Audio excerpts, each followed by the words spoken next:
ಸ್ನೇಹಿತರೆ, ನಿಮಗೆಲ್ಲರಿಗೂ ಕೆಪಿಟೆಕ್ ಕನ್ನಡ ಯೂಟ್ಯೂಬ್ ಚಾನಲ್ಗೆ ಸ್ವಾಗತ. ಸ್ನೇಹಿತರೆ, ಗೃಹಲಕ್ಷ್ಮಿ ಯೋಜನೆ 11ನೇ ಮತ್ತು 12ನೇ ಕಂತಿನ ಕುರಿತು ಒಂದು ಬಿಗ್ ಅಪ್ಡೇಟ್ ಬಂದಿದೆ. ಹೌದು ಸ್ನೇಹಿತರೆ, ಗೃಹಲಕ್ಷ್ಮಿ ಯೋಜನೆ 11ನೇ ಮತ್ತು ಇನ್ನು ಮುಂದಿನ ಕಂತಿನ ಹಣ ನಿಮಗೆ ಜಮಾ ಆಗಬೇಕಾದ್ರೆ ನೀವು ಈ ಪತ್ರವನ್ನು ಕಡ್ಡಾಯವಾಗಿ ಸಲ್ಲಿಸಬೇಕು. ಇಲ್ಲವಾದ್ರೆ ನಿಮಗೆ ಇನ್ನು ಮುಂದೆ ಗೃಹಲಕ್ಷ್ಮಿ ಯೋಜನೆ 11ನೇ ಕಂತಿನ ಮತ್ತು ಇನ್ನು ಮುಂದೆ ಬರುವ ಎಲ್ಲ ಗೃಹಲಕ್ಷ್ಮಿ ಯೋಜನೆ ಹಣ ಜಮಾ ಆಗುವುದಿಲ್ಲ ಎಂದು ತಿಳಿಸಿದ್ದಾರೆ. ಹೌದು ಸ್ನೇಹಿತರೆ, ಒಟ್ಟು 1.70 ಲಕ್ಷ ಮಹಿಳೆಯರಿಗೆ ಈ ಪತ್ರವನ್ನು ಸಲ್ಲಿಸಿಲ್ಲ ಅಂದ್ರೆ ಇನ್ನು ಮುಂದೆ ಗೃಹಲಕ್ಷ್ಮಿ ಯೋಜನೆಯ ಮುಂದಿನ ಕಂತಿನ ಹಣ ಜಮಾ ಆಗುವುದಿಲ್ಲ ಎಂದು ತಿಳಿಸಿದ್ದಾರೆ. ಹಾಗಾದ್ರೆ ನೀವು ಯಾವ ಪತ್ರವನ್ನು ಸಲ್ಲಿಸಬೇಕು, ಎಲ್ಲಿ ಸಲ್ಲಿಸಬೇಕು ಮತ್ತು ಯಾರೆಲ್ಲ ಸಲ್ಲಿಸಬೇಕೆಂದು ಸಂಪೂರ್ಣವಾಗಿ ನಾನು ನಿಮಗೆ ಈ ವಿಡಿಯೋದಲ್ಲಿ ತಿಳಿಸುತ್ತೇನೆ. ಅದಕ್ಕೆ ನೀವು ಈ ವಿಡಿಯೋನ ಸ್ಕಿಪ್ ಮಾಡದೆ ಕೊನೆ ತನಕ ನೋಡಿ. ಒಂದು ವೇಳೆ ನೀವೇನಾದರೂ ಈ ವಿಡಿಯೋನ ಸ್ಕಿಪ್ ಮಾಡಿ ನೋಡಿದ್ರೆ ನಿಮಗೆ ಸಂಪೂರ್ಣವಾಗಿ ಮಾಹಿತಿ ಸಿಗುವುದಿಲ್ಲ.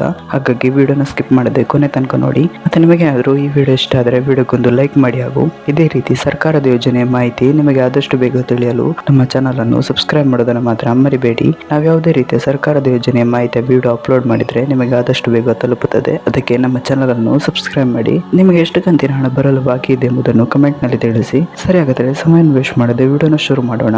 ಹೌದು ಸ್ನೇಹಿತರೆ, ರಾಜ್ಯ ಸರ್ಕಾರವು ಗೃಹಲಕ್ಷ್ಮಿ ಯೋಜನೆಯ ಇನ್ನು ಮುಂದಿನ ಕಂತಿನ ಹಣವನ್ನು ಒಟ್ಟು 1.70 ಲಕ್ಷ ಮಹಿಳೆಯರಿಗೆ ಕ್ಯಾನ್ಸಲ್ ಮಾಡಿದ್ದಾರೆ ಎಂದು ತಿಳಿಸಿದ್ದಾರೆ. ಇದಕ್ಕೆ ಕಾರಣವೇನೆಂದರೆ ರಾಜ್ಯ ಸರ್ಕಾರವು ಗೃಹಲಕ್ಷ್ಮಿ ಯೋಜನೆ ಜಾರಿಗೆ ತರುವ ಮೊದಲು ಕೆಲವು ರೂಲ್ಸ್ ಗಳನ್ನು ಜಾರಿಗೆ ತಂದಿದ್ದರು.